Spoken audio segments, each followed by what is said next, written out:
On July 23rd, 2021, the very first Olympics, held on an odd year, happened in Tokyo, Japan, after a year delay due to the COVID-19 pandemic. Olympic history and what all happened to lead to the 2021 Olympics. Today on Daily Sports History. Welcome to Daily Sports History. I'm Ethan Reese, your guide to a rapid deep dive into sports history every day. And today's trivia question to listen out for is, when was Japan first awarded the Olympics? Now, the Olympics started way back in 1896 and has been ran every 4 years since for the Summer Olympics. But in 1916, they actually canceled the Olympics that were actually set to be held in Berlin, Germany. But they canceled it due to the World War I and awarded them the 1936 Olympics. In 1931, as they just abandoned this, did not postpone it, as they didn't know how long the war would last, and they didn't want to delay it too long. Then in 1940, Tokyo was awarded the Olympics for the first time. But sadly, due to the same reason, it was canceled due to World War II.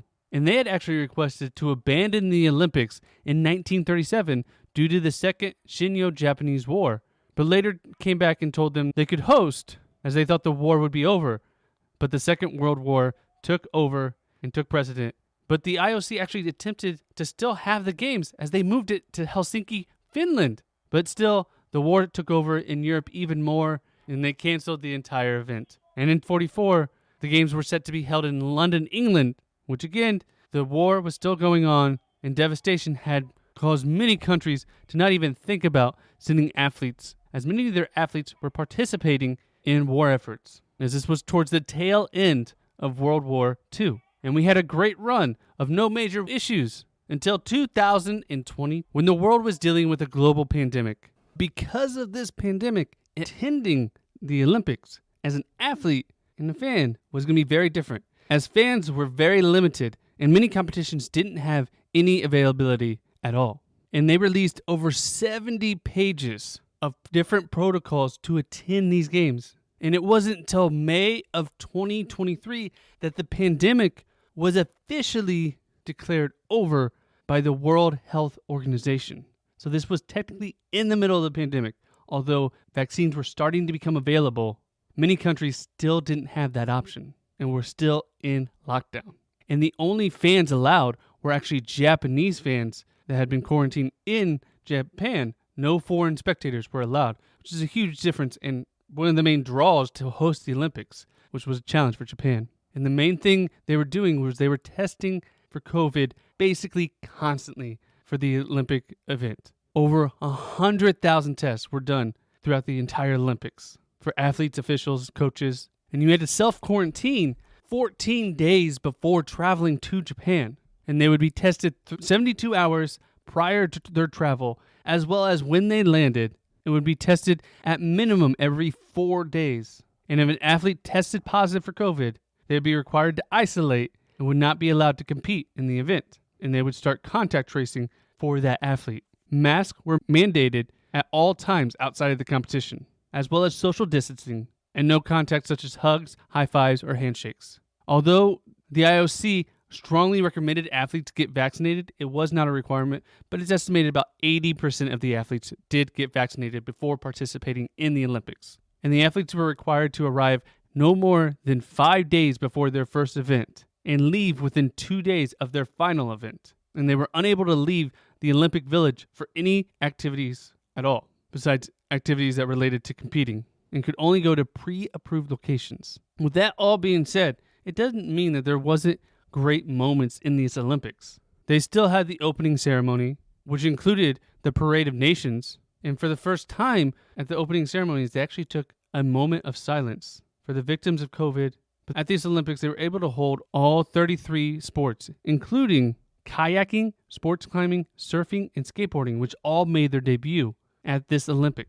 So during this entire event, with COVID going on, athletes interacting with each other from different countries, only 31 people actually tested positive for COVID, including 3 members of the media, 16 contractors, 221 athletes, which is an astonishing number, as there was over 11,000 athletes.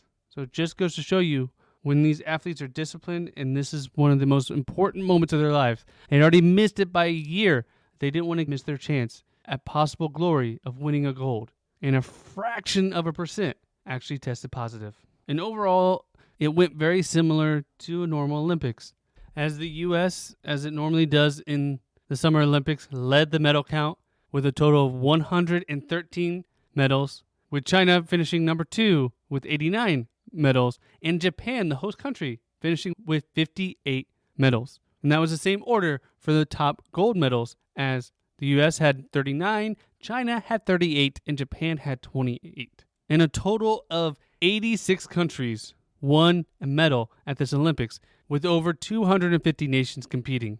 This did reach a global audience, as there was 3.05 billion people who watched this Olympics, with a total overall of 28 billion video views, which represented a 139% increase compared to the 2016 Rio Games. And it was the first time the games were streamed on a digital platform rather than just being regular broadcasted.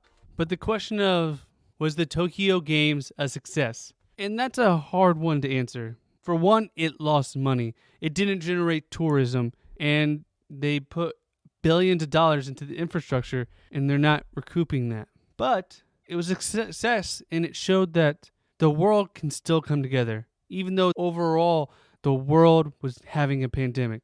But despite all of that, we were able to come together for some normalcy and have an Olympic game. Yes, it was a year later.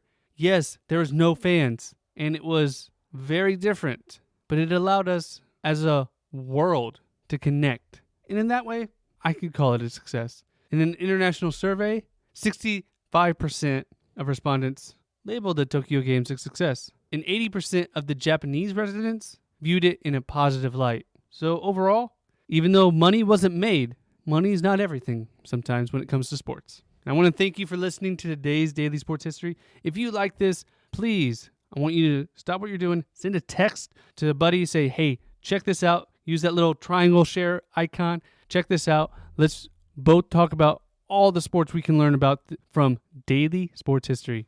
We'll see you tomorrow for more Daily Sports History. And did you catch the answer to today's trivia question?